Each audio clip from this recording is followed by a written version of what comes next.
بسم اللہ الرحمن الرحیم، السلام علیکم، welcome to the point of view. میں آپ کا میزبان رمضان شیخ۔ ہمارا آج کا پروگرام تھوڑا مختلف ہے۔ آج ہمارے ساتھ موجود ہوں گے جواد احمد، جو کہ چیئرمین ہیں برابری پارٹی پاکستان کے۔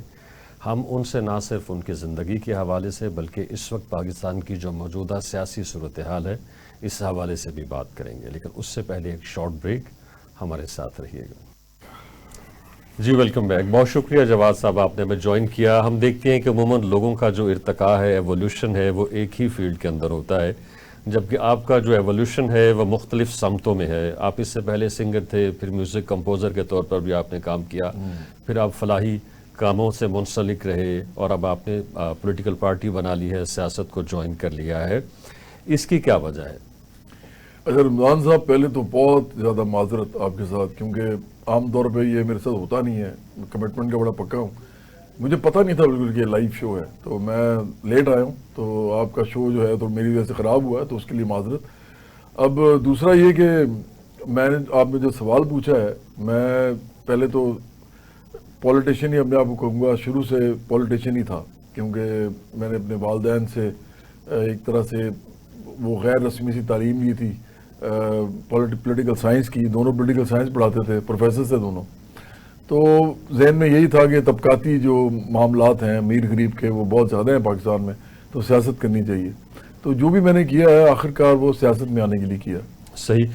تو آپ کی پارٹی کی آئیڈیالوجی کیا ہے؟ آپ کہتے ہیں کہ جی میں سوشلسٹ ہوں، ایک سوشلسٹ پارٹی ہے۔ پاکستان کے اندر ہم دیکھتے ہیں کہ سوشلسٹ پارٹیوں کے لیے اس طرح سے سپیس موجود نہیں ہے، لوگوں کے اندر بھی ایکسیپٹنس نہیں ہے، حالانکہ لوگوں کا اس کے اندر زیادہ فائدہ ہے اگر انہیں اس کی اویئرنیس آئے۔ اور پھر ایک اور بات کہ آپ کی جو پارٹی ہے وہ ہمیں مختلف جو سیاسی ایشوز ہیں پاکستان کے، ان کے اوپر ریئیکٹ کرتی نظر نہیں آتی، اگرچہ آپ کی پریزنس ہے میڈیا کے اندر، مگر جس طرح سے ایک پولیٹیکل پارٹی کو ریئیکٹ کرنا چاہیے پاکستان کے معاملات کے حوالے سے، لوگوں کے معاملات کے حوالے سے، اس کی شاید کہیں کمی ہے۔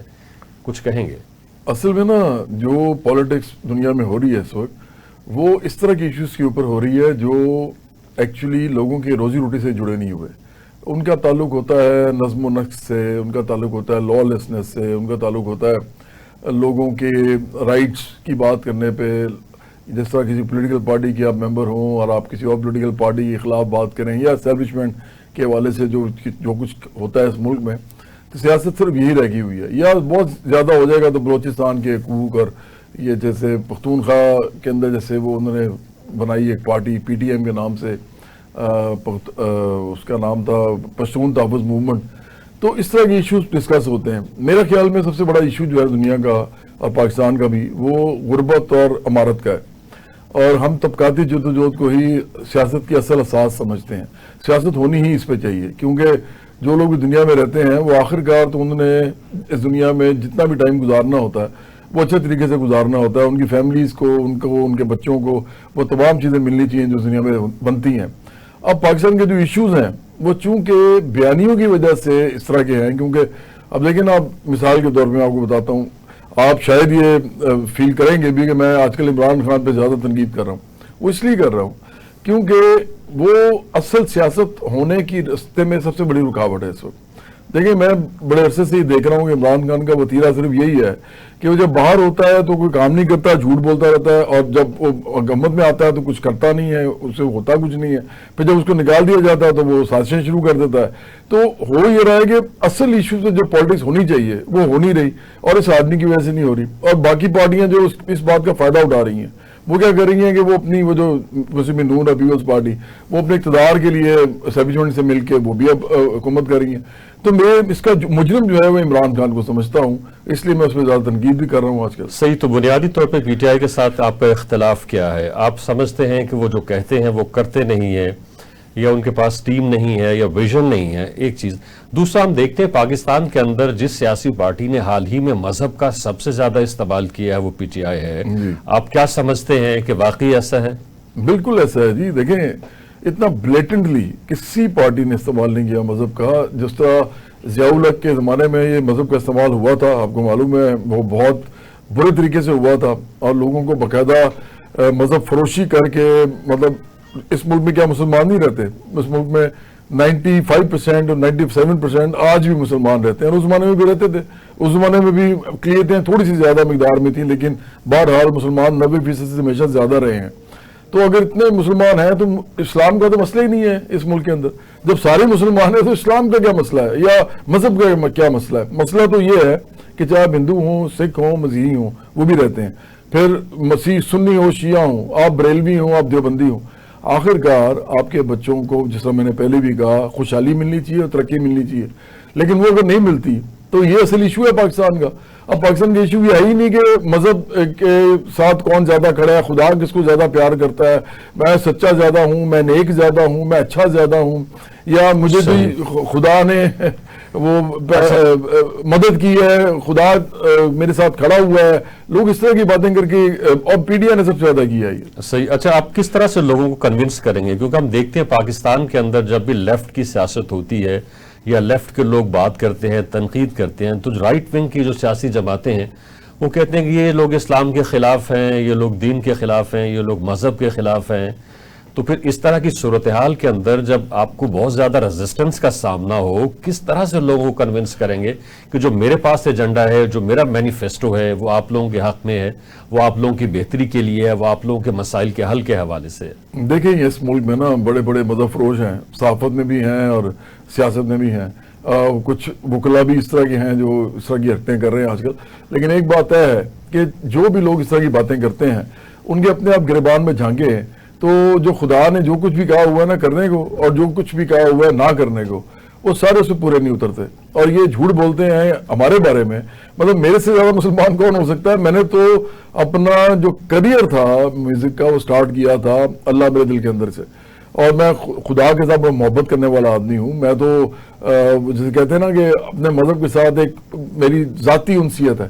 پرابلم یہ ہے لیکن کہ میں ساتھ یہ چاہتا ہوں کہ جتنے بھی لوگوں کے جو بھی مذہب ہیں، جو بھی فرقے ہیں، یا جو بھی ان کی قومیں، نسلیں، صوبے ہیں، ان کو ان کی آئیڈینٹی کے مطابق خوشحالی ملنی چاہیے، چاہے جو مرضی، مطلب ریگارڈلیس آف دا آئیڈینٹی. اور دوسرا یہ کہ ان کی جو شناخت ہے اس کو عزت اتنی ہی ملنی چاہیے جتنی آپ کی شناخت کو ملتی ہے. اگر آپ مسلمان ہیں تو ہندو کو بھی اتنی عزت ملنی چاہیے. ہم سیکولر اسٹیٹ کی بات کرتے ہیں. اگر سیکولر اسٹیٹ کا مطلب یہ ہے کہ لادینیت، تو یہ جھوٹ بولتے ہیں. یہ اوریا مقبول جان جیسے لوگ، یہ عمران خان جیسے لوگ، یہ ایون جو مسلم نون پیپلز پارٹی ہیں، یہ بھی ان میں سے بھی بہت سے لوگ ہمارے خلاف بات کریں گے یہ والی. ہم یہ کہتے ہیں کہ اس دنیا میں سیکولر ہونے کے بغیر دنیا کے اندر کہیں پر بھی ترقی نہیں ہو سکتی. کوئی ایسا ملک نہیں ہے جس نے ترقی کی ہو مذہبی ریاست بنا کے. مجھے انڈیا اب جس طرف جا رہا ہے وہ ہو، چاہے اسرائیل ہو، چاہے پاکستان ہو، چاہے مڈل ایسٹرن کنٹریز ہوں، ان کے جو حالات ہیں وہ آپ دیکھ لیں. اور یورپ کو، امریکہ کو، کینیڈا کو، نیوزی لینڈ کو، آسٹریلیا کو، رشیا کو، چائنا کو، پھر جاپان کو آپ دیکھ لیں تو آپ کو پتہ چل جائے گا کہ میں صحیح کہہ رہا ہوں. اچھا، آپ کی جو پارٹی تھی وہ 2024 کے الیکشن میں ڈی لسٹ ہو گئی تھی اس وجہ سے کہ آپ نے انٹر پارٹی الیکشن نہیں کروائے تھے. رمضان صاحب نہیں ہوئی تھی. میں آپ کو پہلے یہ بتا دوں کہ وہ نہیں ہوئی تھی ڈی لسٹ. ہماری پارٹی جو ہے وہ اس کا نام ہے برابری پارٹی پاکستان، اور برابری پارٹی کے نام سے ہم پورے پاکستان میں جانے جاتے ہیں. وہ ایک پارٹی تھی پاکستان برابری پارٹی کے نام سے. مجھے لگتا ہے ان صاحب نے بنائی شاید اسی لیے ہوگی کہ ان کو بھی کوئی فائدہ ہو جائے، لیکن ان کو نہیں ہو سکا تو ان کی پارٹی ڈی لسٹ ہوگی، پارٹی ختم ہوگی ان کی. اس کے یہ خبر چلی اور پھر وہی بات ہے کہ میڈیا نے اس کو ہمارے کھاتے میں ڈال دیا. ہم 2024 میں لڑے تھے الیکشن. ہمارے 31 لوگ الیکشن لڑے تھے. میں خود نہیں لڑا تھا کیونکہ میں نے الیکشن لڑنے سے منع کر دیا ہوا ہے. اور میرے پارٹی کے لوگ جو مڈل کلاس کے اور عام محنت کشوں کے اور غریبوں کے نمائندے ہیں وہ لڑے تھے الیکشن. صحیح. اس وقت جو پی ٹی آئی کی سیاست ہے وہ جس طرح سے کہتے ہیں کہ جی ہمارے ساتھ بڑی زیادتی ہو رہی ہے، عمران خان کو جیل کے اندر وہ سہولیات نہیں مل رہی جو کہ ملنی چاہیے، ہمیں دیوار سے لگایا جا رہا ہے. آپ کیا سمجھتے ہیں کہ انہیں ان کے ساتھ جو کچھ کیا جا رہا ہے یا جس طرح سے وہ کلیم کرتے ہیں وہ ٹھیک ہے یا اس کے اندر کوئی صداقت نہیں ہے؟ عمران خان کو جیل کے اندر تمام سہولیات میسر ہیں جو کہ ایک وزیر اعظم، یعنی ایک ایسا قیدی جو کہ وزیر اعظم بھی رہا ہو، اس کو ملنی چاہیے. دیکھیں، عمران خان بنیادی طور پر بڑا جھوٹا آدمی ہے. یہ بہت زیادہ جھوٹ بولتا ہے. آپ اس کی پوری سیاست دیکھ لیں، آپ میری سیاست دیکھ لیں. میری پارٹی اس وقت نہ بصر اقتدار ہے نہ اپوزیشن میں ہے، لیکن میں تو کم از کم لوگوں میں جانا چاہتا ہوں نا. آپ میری پوری ہسٹری اٹھا لیں، آپ دیکھیں کہ میں نے کہاں کچھ جھوٹ بولا ہے. یہ بندہ بولتا ہی جھوٹ ہے، جب بولتا ہے جھوٹ بولتا ہے، یو ٹرن لیتا ہے، پتہ نہیں کیا کیا کرتا ہے. میں سمجھتا ہوں اسی لیے اس کی کوئی بات پہ اعتبار نہیں کرتا. اب یہ گولی کہتا تھا مجھے لگی، اس کو گولی کوئی نہیں لگی تھی. میں بار بار کہتا ہوں اس کو، میں کہتا ہوں عمران خان کو میرے پہ کیس کرو اس بات پہ، اس کو گولی لگی ہی نہیں تھی. یہ جھوٹا بیانی ہے. اس کو وہ لکڑی کے جو شتیر ہوتے ہیں نا، یہ وہ لگے تھے، یا یہ جب بھی گرا تھا تو وہ لوگ اس کے اوپر گرے یا جو بھی ہوا، یہ ڈر کے گر گیا تھا نا، اور لوگ بھی اس کے ساتھ وہ بھی گر گئے تھے سارے. فائرنگ جو ہو رہی تھی ان کو فائرنگ کی آواز آئی ہے. وہ ایک آدمی تھا، اس نے ایک ریپیٹر ٹائپ پسٹل جو سے وہ یا ریوالور سے پسٹل سے فائرنگ کی تھی. اب وہ بیچارہ آپ کو پتا ہے کس قسم کا آدمی تھا، اس کی شکل آپ دیکھیں، اس کی حرکتیں دیکھیں. مجھے نہیں پتا اس کو کس نے بھیجا، ہو سکتا ہے کسی نے ڈرانے کے لیے بھیجا ہو، لیکن آپ مجھے بتائیں ایک آدمی ادھر کھڑا ہوا اوپر، ایک آدمی نیچے سے کسی آدمی کو گولی کہاں سے مار سکتا ہے؟ مجھے آپ بتا دیجیے. کوئی اینگل ہی نہیں بنتا. پھر انہوں نے نیا جھوٹ گڑا کہ ارد گرد سے لوگ جی فائرنگ کر رہے تھے.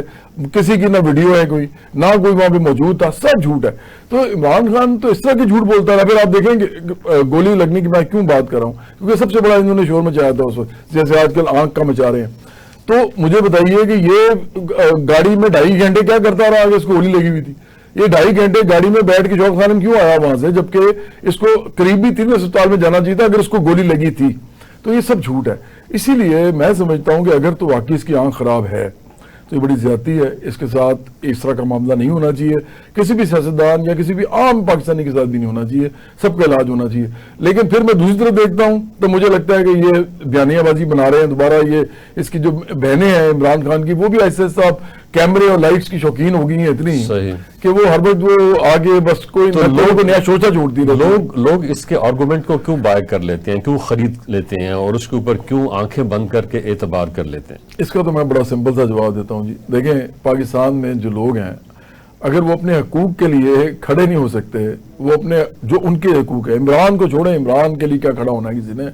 اپنے حقوق کے لیے، اپنے بچوں کے لیے، اپنے رشتہ داروں کے لیے، اپنے خاندانوں کے لیے، اپنے ہمسایوں کے لیے، اپنے دوستوں کے لیے کھڑے نہیں ہو سکتے. مطلب اپنے طبقے کے لیے کھڑے نہیں ہو سکتے. غریب لوگ کھڑے نہیں ہو سکتے، مڈل کلاس کھڑے نہیں ہو سکتے، محنت کش کھڑے نہیں ہو سکتے. میں ان کو اتنے عرصے سے کہہ رہا ہوں کہ پارٹی آپ بناؤ، آپ اس پارٹی کو آگے چلاؤ اور سوشلزم لے کے آئیں اس ملک کے اندر، برابری کی بات ہو، تو یہ آتے نہیں ہیں. تو مجھے بتائیں کہ جو لوگ، جن لوگوں کا شعور اتنا تھوڑا ہے، جو اتنے لو انٹلیکچوئل اور آئی کیو لیول پہ کھڑے ہوئے ہیں، وہ عمران خان کی بیانی کیوں نہیں مانیں گے؟ پہلے انہوں نے نواز شریف کو بھی تو مانا تھا، پہلے انہوں نے بینظیر بھٹو اور آصف زرداری کا بھی مانا تھا. تو دیکھیں یہ مظلومیت کا ووٹ ہے جو عمران کو تھوڑا بہت ملا ہے اس دفعہ. یہ مظلومیت کا کارڈ کھیل کے ملا ہے. ادروائز سب جانتے ہیں ان سب کی حرکتیں، ان سب کے گھر بڑے بڑے گھر ہیں، بڑی بڑی گاڑیاں ہیں، یہ انجوائے کرتے ہیں لائف. یہ پولیٹیشنز ہیں، یہ پکے پیشہ ور پولیٹیشین ہیں، یہ کوئی انقلابی نہیں ہے. تو کیا مستقبل دیکھ رہے ہیں پی ٹی آئی کا، عمران خان کا خاص طور پہ؟ اپنی سزا پوری کریں گے، ڈیل کر کے باہر آ جائیں گے، یا پھر کوئی اور منظرنامہ ہوگا آنے والے دنوں میں؟ میرے سامنے تو جی ایک ہی منظرنامہ ہے. اگر تو دیکھیں، اگر یہ جو اسٹیبلشمنٹ ہے نا، اگر یہ یہاں رہتی ہے، اور میں پہلے بتا دوں عمران صاحب، میں نے کبھی زندگی میں پھر کہہ رہا ہوں اس پہ، نہ تو میری کوئی فائل ہے ان کے پاس، اور نہ ہی میں نے ان کے ساتھ کبھی سیاسی طور پہ کوئی وابستگی کی ہے کسی بھی صورت میں. آپ کو کسی نے اپروچ نہیں کیا؟ بہت دفعہ کیا ہے رمضان صاحب، بہت دفعہ، لیکن میں نے نہیں کیا. ابھی یہ لیفٹ کی سوشلسٹ پارٹی کیسے کر سکتی ہے؟ یہ ہم کر ہی نہیں سکتے یہ والا کام. لیکن دوسری طرف ہم ان کی عزت بھی کرتے ہیں، پیار بھی کرتے ہیں. یہ ہمارے ملک کا ادارہ ہے، ابھی جنگ ہو رہی ہے تو یہی لڑ رہے ہیں نا. میں تو نہیں لڑ رہا، آپ بھی نہیں لڑ رہے. تو لڑیں گے تو یہی، اور شہید بھی ہوں گے، ہلاک بھی ان میں سے بہت سے لوگ ہوں گے. تو یہ لوگ جو جانے دیتے ہیں، زلزلوں و سیلابوں میں کام کرتے ہیں، ہمارے ملک کے اندر جو ان کی ہونے کی وجہ سے بہت سے ہمیں فائدے ہیں، اس کا تو میں بالکل معترف ہوں. لیکن ان کو سیاست میں نہیں آنا چاہیے. اگر میں یہ کہتا ہوں، فرض کریں کہ ان کو سیاست میں نہیں ہونا چاہیے، تو میں خود ہی ان کے ساتھ جا کے بیٹھ جاؤں، سیاستدان ہو گئے تو پھر میں اپنی بات خود ہی اس کو رد کر رہا ہوں نا. تو میں تو اس لیے نہیں کرتا. اب بات آ گئی کہ عمران خان کا کیا بنے گا. مجھے لگتا ہے جو ایک نمک حرام بوٹ پولچے کا انجام ہوتا ہے نا جی ملازم کا، وہی عمران خان کا ہو رہا ہے. اگر اسٹیبلشمنٹ یہی رہی تو اس کا انجام یہی رہے گا. یہ جو مرضی کر لیں، احتجاج کر لیں، مظاہرے کر لیں، میں نے آپ کو کہا لوگ ووٹ دے دیں گے اس کو، لیکن لوگ اس کے لیے باہر نہیں آئیں گے. تو اس کو معافی مانگنی پڑے گی یا ڈیل کرنی پڑے گی کہ اگر میں باہر آتا ہوں تو دوبارہ میرے ملک میں یہ فساد اور انتشار نہیں مچائے گا. صحیح، لیکن اسٹیبلشمنٹ کی مدد کے بغیر پاور میں آنا بہت مشکل ہے. اس سے تو آپ کو بہت زیادہ وقت لگ جائے گا. تو لگ جائے عمران صاحب، میں نے کوئی ٹھیکہ لیا ہوا ہے ملک کا؟ آپ مجھے بتائیں کہ میں تو اپنے نہیں، آپ نے جب ایک سیاسی جماعت لانچ کی ہے، آپ کو اس ملک کے لوگوں کا، ان کی محرومی کا احساس ہے، تو پھر آپ دیکھیں گے چاروں طرف کی کیسے میں پاور میں آ سکتا ہوں، پاور میں آ کے لوگ. آپ نے بڑی اچھی بات کی ہے کہ پاور میں آنا تو بہت زیادہ امپورٹنٹ ہوتا ہے. اس کے بغیر تو آپ کچھ نہیں کر سکتے. سیاست میں ہوتی یہی بات ہے. لیکن رمضان صاحب جیسا میں نے کہا کہ کسی بھی انسان کو نا خدا نے بھی اور اس پورے دنیا کے اندر بھی کسی نے ٹھیکہ نہیں دیا کہ آپ کسی بھی اچھے برے کام کر کے الٹے سیدھے کام کر کے آپ پاور میں آ جائیں. یہ اسی وجہ سے تو پاور میں لوگ آتے ہیں تو پھر کچھ کر نہیں سکتے, کمپرومائز ہوتے ہیں. میں یہ سمجھتا ہوں کہ اگر آپ نے سیاست کرنی ہے اصولوں پہ کریں. سب سے پہلا اصول یہ ہے کہ آپ اپنے نظریات کے اوپر کھڑے ہوں, آپ اپنی اسٹریٹجی کے اوپر کھڑے ہوں, اور آپ کم از کم چور دروازے تلاش نہ کر رہے ہوں. تو وہ تو ہم نہیں کر سکتے. اب رہے گی یہ بات کہ کیا ہم کر سکیں گے یا نہیں کر سکیں گے. لیکن رمضان صاحب اس کا پورا جو اونس ہے نا وہ اس قوم کے شعور پہ ہے. وہ اس قوم کے آئندہ جو یہ کسی پارٹی کو جو غلامی کے اندر سپورٹ کر رہے ہیں, کسی بھی پارٹی کو, یہ جو کھرب پتیوں کو سپورٹ کر رہے ہیں, اگر ادھر سے نکل کے ہماری طرف دیکھیں گے تو اس ملک میں بڑی جلدی ایک, چاہے وہ ووٹ کے ذریعے آئے چاہے لوگ سڑکوں میں نکل کے آئے, انقلاب آ سکتا ہے. ادروائز ایسے ہی رہے گا یہ. ٹھیک ہے, اس وقت پاکستان اور افغانستان کے جو حالات ہیں اس کے اوپر کامنٹ کرنا چاہیں, اور حال ہی میں مودی نے اسرائیل کا دورہ کیا ہے اور وہاں پہ دونوں ملکوں کے بیچ میں کچھ عہد و پیمان ہوئے ہیں, اس حوالے سے بھی آپ کامنٹ کرنا چاہیں. آپ ایک سیاسی جماعت کے سربراہ ہیں. دیکھیں سمپل کامنٹ ہے میرا, تو یہ سارا کا سارا جو معاملہ ہو رہا ہے یہ پاکستان کے خلاف ہو رہا ہے. اس وقت افغانستان کے ساتھ اگر انڈیا ہے, پہلے سے وہاں پہ پراکسی وار انہوں نے سٹارٹ کی ہوئی ہے بڑے عرصے سے, اور اب اگر انڈیا نیتن یاہو کے ساتھ بھی مودی کا ہو جاتا ہے مکالمہ اور اس کی آپس میں جو بھی ملاقات وغیرہ, تو مجھے بتائیے کہ اس میں رہ کیا گیا. تو اس کا مطلب یہ ہے کہ افغانستان, انڈیا اور اسرائیل کا ڈیفینیٹلی کوئی نہ کوئی کٹ آئندہ ہو سکتا ہے. اسی لیے میں سمجھتا ہوں کہ اس وقت جو جھڑپیں ہو رہی ہیں نا ابھی رائٹ ایٹ دس مومنٹ جب ہم بیٹھے ہوئے ہیں تو جھڑپیں جاری ہیں. تو یہ جھڑپیں بہت ضروری ہیں کہ اس میں پاکستان کی فتح ہو. اگر پاکستان کی فتح نہیں ہوگی, اور اس معاملے میں میں پی ٹی آئی کو کہنا چاہوں گا, میرے ہم وطن ہیں یہ سارے, کہ کوئی مطلب خیال کریں, میں شرم کا لفظ بھی استعمال نہیں کرنا چاہتا کہ بری بات ہو جائے گی. آپ پاکستانی ہیں, پاکستان فوج کے ساتھ کھڑے ہوں اس وقت. یہ فوج جنگ میں ہی ضروری ہوتی ہے, یہ ذہن میں رکھیں. اگر جنگ ہو رہی ہے, فوج ہے, لڑ رہی ہے, اس کے ساتھ کھڑے ہوں. اگر آپ اس کے خلاف کھڑے ہوں گے تو آپ اصل ملک اور قوم کے خلاف کھڑے ہوں گے. تو افغانستان کو خیال کرنا چاہیے. میرے خیال میں پاکستانی فوج کے ساتھ ان کو اس طرح کے معاملات نہیں کرنے چاہیے. یہ تو دونوں ملک جو ہیں ڈی اسٹیبلائز ہوں گے, اور آخرکار ان کو مار تو پڑے گی ہی, ہمیں بھی برا لگے گا. یہ بھی ہمارے آخرکار انسان ہیں, ہمارے ہمسائے ہیں, تو ہم نہیں چاہتے کہ ان کو کوئی نقصان پہنچے. اچھا, پی ٹی آئی کی جو پالیٹکس ہے جس میں وہ یہ کہتی ہے کہ جی آپریشن نہ کیا جائے, وہ کہتے ہیں کہ دہشت گردوں کے ساتھ مذاکرات کیے جائیں, وہ یہ کہتی ہے کہ افغانستان کے ساتھ مذاکرات کیے جائیں, اس کو آپ کس طرح سے دیکھتے ہیں؟ کیونکہ دوسری طرف سے اتنا صلح جو رویہ نہیں ہے افغانستان کا یا پھر پاکستان کے اندر جو اس وقت دہشت گرد گروپس موجود ہیں, تو ہمیں یا ہمارے جو سیکیورٹی کے ادارے ہیں, جو حکومت ہے, اس کے اوپر تو یہ سٹریس دیا جاتا ہے اس کی طرف سے کہ جی آپ مذاکرات کریں, جبکہ اس طرف سے ہمیں اس طرح سے یا اس طرح کا رویہ دیکھنے کو نہیں ملتا ہے. اور پھر ہم نے دیکھا جب انڈیا پاکستان وارفیئر ہوا تھا تو پی ٹی آئی کے جو ڈیجیٹل واریئرز تھے وہ ان کے ساتھ جا کے کھڑے ہو گئے تھے, اور اب بھی اس وقت کچھ اسی طرح کی صورتحال ہے. بالکل اس کے اوپر کیا کامنٹ کریں گے؟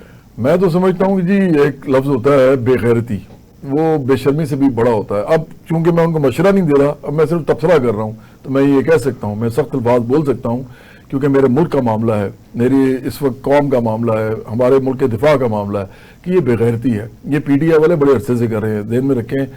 رمضان صاحب, پہلے تو مجھے بڑی خوشی ہوئی ہے کہ آپ نا بڑے ویل ریڈ آدمی بھی ہیں, آپ آرٹیکولیٹ بھی بہت ہیں. میں دوبارہ آپ کے ساتھ بیٹھنا چاہوں گا. آپ مجھے جب بھی کہیں گے نا آئندہ, جب بھی کوئی ایسا ٹائم بنتا ہے تو میں ایگزیکٹ ٹائم بھی آؤں گا, مجھے پتا ہوگا کہ لائیو ہے اور میں آؤں گا. لیکن جو ساری بات ہم نے خود ہی کر دی ہے. دیکھیں اس ملک کے اندر اس وقت سب سے بڑا دشمن کون ہے پاکستان کا؟ پی ٹی آئی ہے, کیونکہ یہ بیانیے بنا رہے ہیں. اگر بیانیے نہ بنائیں یہ پاکستان کے خلاف, پاکستانی فوج کے خلاف, پاکستانی اسٹیبلشمنٹ کے خلاف, دیکھیں سیاست اپنے ہی اداروں کے خلاف بیانیے بنانے سے نہیں ہوتی. اور یہ جو بھگورے باہر بیٹھے ہوئے ہیں, عمران ریاض, عادل راجہ, محیط پیرزادہ اور اس طرح کے جو اور بہت سے لوگ ہیں, یہ صابر شاکر, اور وہ مجھے نام بھی نہیں آتے, میں نام یاد رکھنا چاہتا ہوں ان کے, یہ سب مل کے وہاں سے بیانیے بناتے ہیں. اور پی ٹی آئی والے جو ہیں بیوقوفی میں یہاں کے جو لوگ ہیں اٹھا لیتے ہیں. لیکن ایک بات میں آپ کو بتاؤں, مجھے لگتا ہے کہ اس وقت جو عام پاکستانی ہے نا, وہ پی ٹی آئی کے سوشل میڈیا سے تنگ آ چکا ہے. آخرکار ایک لمٹ ہوتی ہے نا جی. آپ آئی ایم ایف کے پاس کہیں گے, آئی ایم ایف کو کہتے ہیں جی ان کو قرضہ نہ دو, آپ کہتے ہیں جی انڈیا میں جو جنگ ہوئی تھی انڈیا نے جو آگے اتنا حملہ کیا ہمارے پہ، یہ آپ یہ کہنا شروع کر دیں. ان کے جرنلسٹ آپ کی برادری کے لوگ بھی جو ہیں ان میں شامل ہیں اور وہ صحیح باتیں کر رہے ہیں. اب افغانستان کا معاملہ ہوا ہے یہ پھر شروع ہو گئے.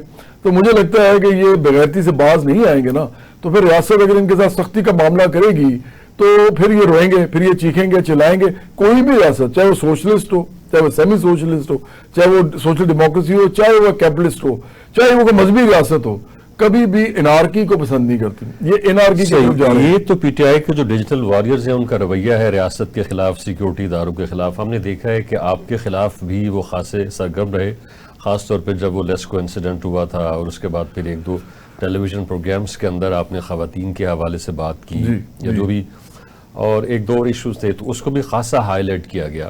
جان کے کرتے ہیں. جی اس حوالے سے کچھ کہنا چاہیں گے؟ دیکھیں یہ جان کے لوگوں پہ جھوٹی الزام تراشی کرتے ہیں. لیسکو کو تو میں نے لائن حاضر کر کے ان سے یہ لکھوایا ہے کہ میرے خلاف سازش ہوئی ہے. اب آپ سوچیں کہ لیسکو اپنے ہی ایگریمنٹ میں لکھ رہا ہے کہ میرے خلاف سازش ہوئی ہے تو کس نے کی ہے؟ لیسکو کے لوگوں نے کی ہے، لیکن ان کو لکھنا پڑا. تو باقی انہوں نے کوئی میرے سے جرمانہ نہیں لیا، میں آن ریکارڈ کہہ رہا ہوں نا، وہ بھی دیکھ رہے ہوں گے. تیسرا انہوں نے میرا جو یہ جتنا بھی معاملہ تھا میٹر والا وہ ختم کر دیا. حالانکہ سب سے جو امپورٹنٹ بات ہے جو ان کو سمجھانے والی ہے لوگوں کو بھی، کہ جب میٹر کوئی آپ کا لے کے جا رہا ہو آپ اسے چھین لیں جیسا میں نے چھینا تھا، اور اس بات پہ کھڑے ہوں کہ یہ آپ کا میٹر لے جا کے ٹیمپر کر کے کچھ بھی اس کا بل بنا دیں اور آپ کے خلاف کوئی کیس بھی کر دیں تو آپ کیا کر لیں گے. یہ جو بھی ہونا چاہیے تھرڈ پارٹی کے سامنے ہونا چاہیے. تو یہ انہوں نے اس بات کو ایشو بنایا پی ڈی آئی نے، اور آج تک لگے ہوئے ہیں. یہ اتنے بے شرم لوگ ہیں رمضان صاحب، میں آپ کو کیا بتاؤں. آپ اگر میری جگہ ہوتے نا تو اتنا ہی غصہ کم از کم کرتے، کیونکہ میں آپ کو ایک بات بتاؤں، میں بھی جس فیملی سے ہوں نا، ہم گالی تو میں نے کبھی نہیں نکالی کسی کو. میں نے کبھی کسی کو ماں بہن جسے کہتے ہیں نا جنسی فوج گالیاں کبھی نہیں نکالی کسی خاندان کو نہیں. لیکن یہ سخت الفاظ بھی میں نہیں بولتا تھا اس سے پہلے. انہوں نے اتنا مجھے زچ کر دیا ہے، میری سیاست کے رستے میں روڑے اٹکاتے ہیں یا رکاوٹیں کھڑی کرتے ہیں، کیونکہ ان کو پتا ہے کہ اس کو کروڑوں لوگ جانتے ہیں تو شاید یہ پارٹی بنا نہ جائے اور عمران خان کا میں ناکے دوں.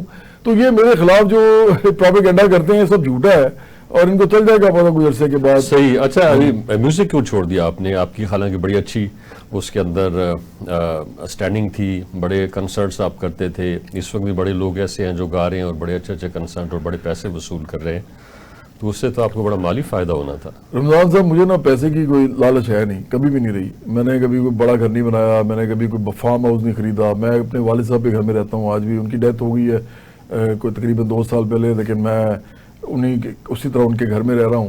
اور میرے بھائی بہن بھی جو ہے وہ ابھی تک ہم نے ان کا وہی نہیں کیا، بٹوارا ہی نہیں کیا. تو مجھے کوئی شوق ہی نہیں ہے پیسوں کا. اصل بات یہ ہے کہ میں ایک ایسا چاہتا تھا سسٹم کہ جس کے اندر میری زندگی چلتی رہے. وہ میری چل رہی ہے.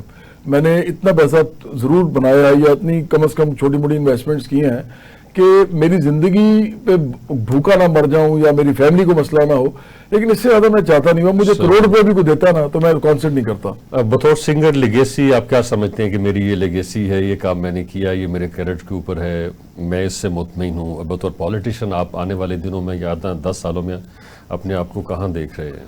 میں تو 10 سال سے بہت پہلے دیکھ رہا ہوں کہ ہم اقتدار میں آئیں گے.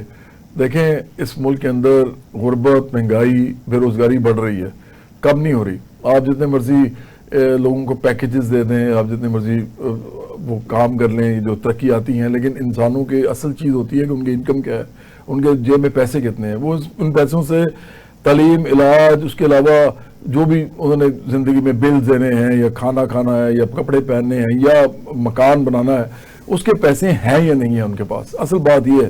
تو وہ تو لوگوں کی قوت خرید کم ہو رہی ہے. تو ہم تو اس سے پہلے ہی دیکھ رہے ہیں کہ ہم پاور میں آ سکتے ہیں اگر ایک ویو چل پڑی، جو کہ سیاست میں ہوتا ہے ایسے، ایک تحریک چل پڑتی ہے جب، اور لوگوں کو سمجھ آ جاتی ہے کہ یہ لوگ بالکل فرق بات کر رہے ہیں، ہماری بات کر رہے ہیں، تو یہ بڑے جلدی ہو سکتا ہے. لیکن رکاوٹیں بس یہ اس طرح کی ہمارے سامنے نہ آئے. اور جہاں تک گانوں کی بات ہے تو دیکھیں ابھی میرا بسنت پہ گانا ایک پک اپ ہو گیا خود ہی 25 سال بعد، اوچے میں جاجاں والی، ہر چھت پہ بج رہا تھا. میں نے تو کسی کو نہیں کہا نا، انسٹاگرام پہ نمبر 1 پہ ٹرینڈنگ کرتا رہا 3 دن، ٹک ٹاک پہ، فیس بک پہ. تو میرے گانے جو ہے نا جی سارے ہی مجھے بڑے اچھے لگتے ہیں. لوگوں کے اندر وہ آپ کا پسندیدہ گانا کون سا؟ اگر گنگنا دیں تو ہمارے لیے بہت اچھا ہوگا، ہمارے آڈینس کے لیے. مجھے گانا بڑا اچھا لگتا ہے، وہ میں سنا لیتا ہوں آپ کو.